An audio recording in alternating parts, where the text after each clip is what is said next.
All right, 7th grade, we are checking out topic 10.3. We are looking at complementary angles today. So far we've talked about measuring angles and classifying them as either acute, less than 90, a right angle, which equals 90, or obtuse, an angle that's greater than 90, but less than 180.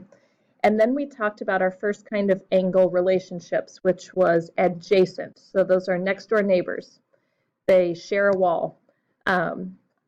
Today we're going to talk about a different kind of angle, and those are complementary angles. So complementary angles are ones that have a very special relationship that we'll use to solve problems. So our learning goal for today is I can identify complementary angles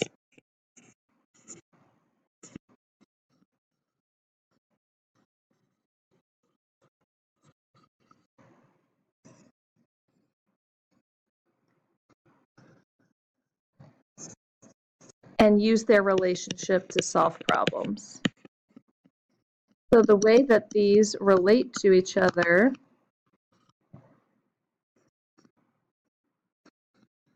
helps us solve problems and find angle measures. So that's what we're looking at today. And complementary are pretty easy to identify. So we say that two angles are complementary if their sum, so when we add them, equals 90. So complementary angles that are also adjacent or next to each other form a right angle, which we can see here in this picture. I have angle AOB, and I should have done that in blue.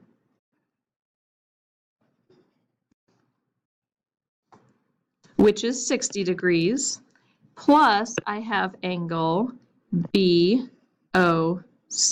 in red, which is 30 degrees, and we know that together 60 plus 30 is 90. That's all it takes to be complementary, two angles that add up to 90. They don't have to be angles that are next to each other. Any 60-degree angle would have a complement of 30 degrees. So they don't have to be adjacent, but when they are, like these are next to each other, they share this side right here, they form a 90-degree angle. So here's an example of two complementary angles that have a sum of 90, but they're not adjacent to each other. These angles are totally separate. So if we pull them apart and look at them this way, I have the measure of angle AOB, so that's AOB, and I know the measure of AOB is 55, and then I have angle BOC, and the measure of angle BOC is 35. Well, 55 plus 35 equals 90, so this would be an example of complementary angles. Pretty easy, right? Here's how you're going to use those relationships to solve problems. If we need to draw an adjacent complement, we need to understand both of these words. Adjacent meaning a next door neighbor. They share a side. And it has to be a complement, meaning it has to add to 90. I need to draw that for each of these angles and find the measure of each complement. So let's look at angle A. I have 80 degrees. I need to draw an adjacent angle onto this. So all I have to do is draw one line, and it's going to start from my current vertex, because this side of my angle already exists. To be adjacent, they have to share a side.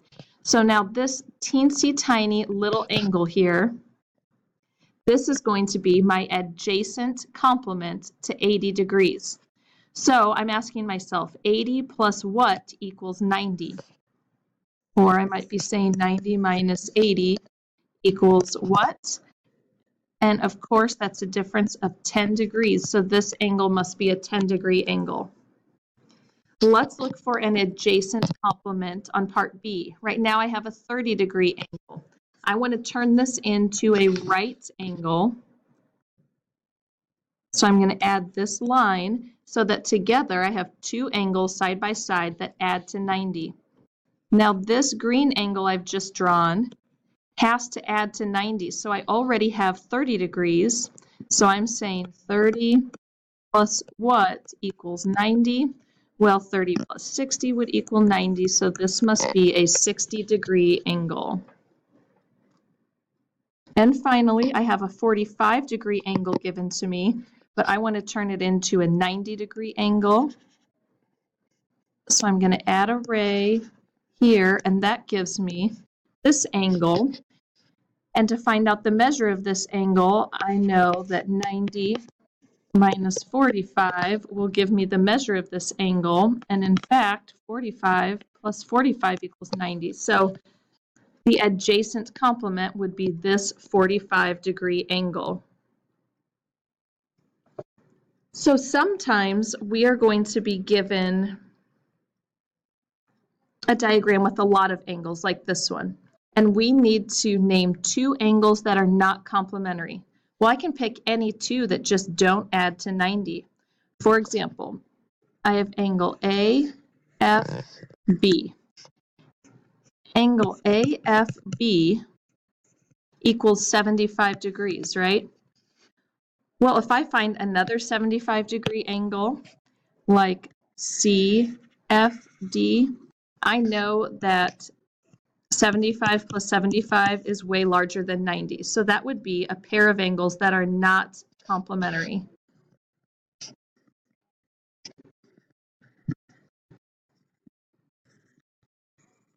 Because they don't add to 90. Likewise, I could also look at my two 15-degree angles here. Angle BFC is 15 degrees, and angle DFE is 15 degrees.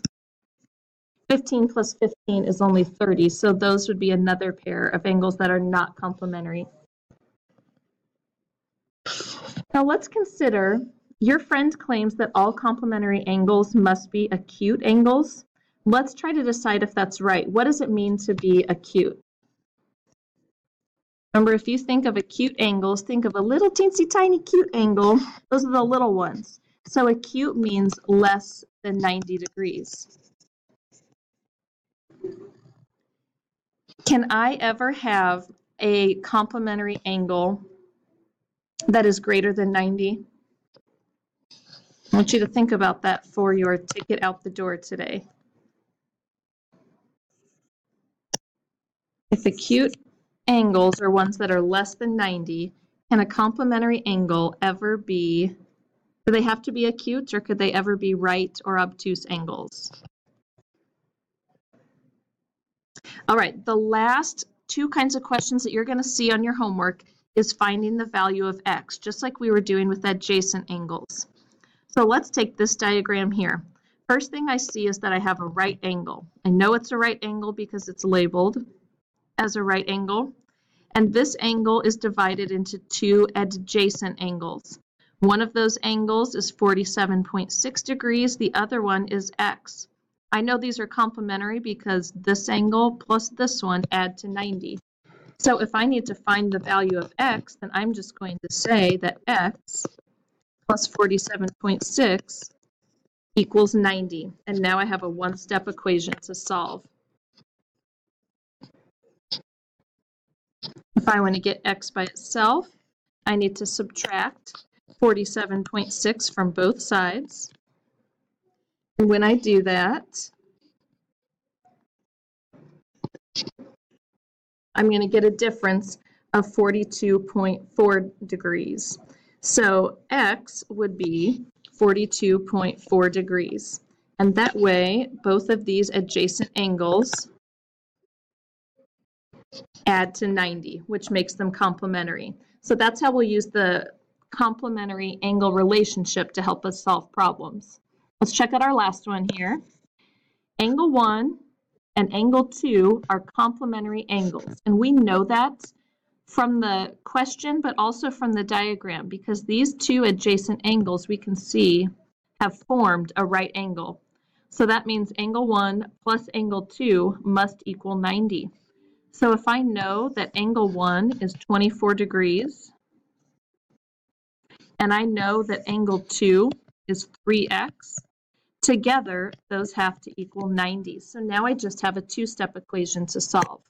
So if I want to get x by itself, I always undo addition and subtraction first. So I will start by subtracting 24 from both sides. That leaves me with 3x. And when I subtract 90 from the right side, 90 minus 24 gives me 66. And now my one step to solve, to get x by itself, I need to use division to undo the multiplication here. My 3's cancel, and 66 divided by 3 equals 22. So in this case, the value of x is 22.